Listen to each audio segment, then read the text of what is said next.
I wandered today, over the mountains, through the woods, and as I wandered, I saw some things, and I learned some things. Today, I'd like to share them with you.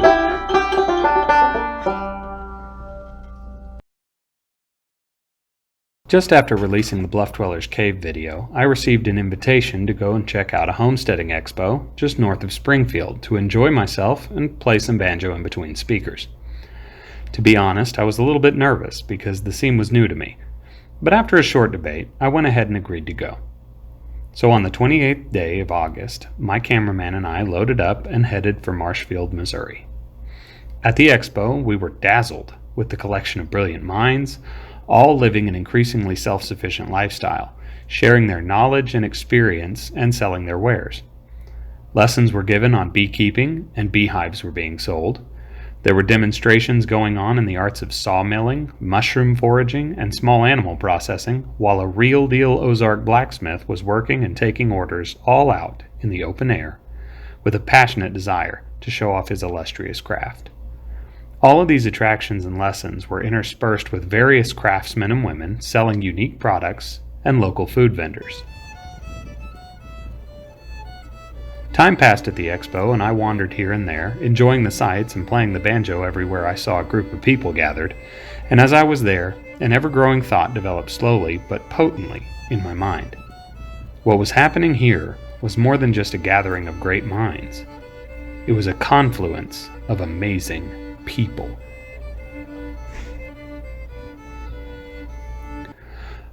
Ozarkers are a joyful, kind, and self-reliant people who care deeply about others. They're uniquely compassionate and have a pressing desire to help each other out in time of need. Many old stereotypes of barn raisings and hoedowns come from this general habit of helping your neighbor. Ozarkers are often negatively viewed as being rough around the edges, shockingly blunt, and maybe even a little hillbilly-ish. But as a wise man once told his wife, dirty socks under the table. That's not a defect. That's character. Of course, these stereotypes are exaggerated, but I would rather be the blunt man who would die for you than the sweet talker who wouldn't, and that's the truth. The Ozarks are all about the great people who saw a way to make the world a better place and put their hands to the task.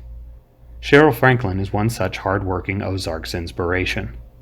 In 2019, she organized and executed the first Ozarks Homesteading Expo because she saw a world of unanswered homesteading questions and decided she wanted to create a place that was, as she said, more than just a YouTube video.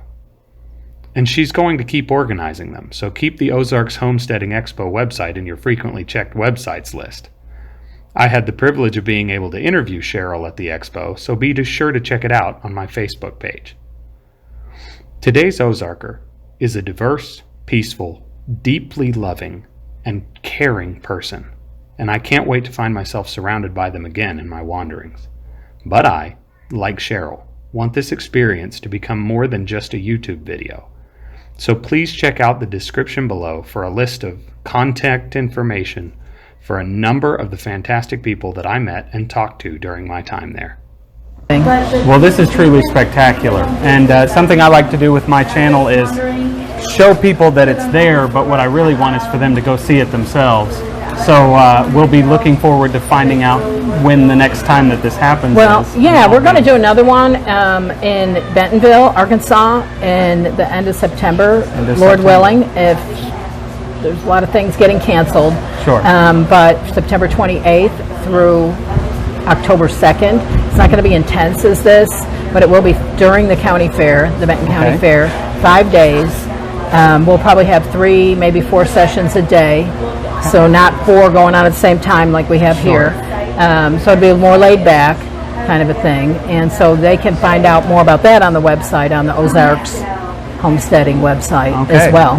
Save the date on that one. Yeah. Well, thank you very much. It's been great to talk to you. Well, I'm glad you're here playing banjo. I love that. You know, we have some young lady playing a fiddle here too, and so it just adds to just the whole experience here. So I'm glad you came too. Well, thank you for inviting me. Thank you. I'm glad, because I wouldn't have known this was happening. Yeah, great. So that was great. Yeah.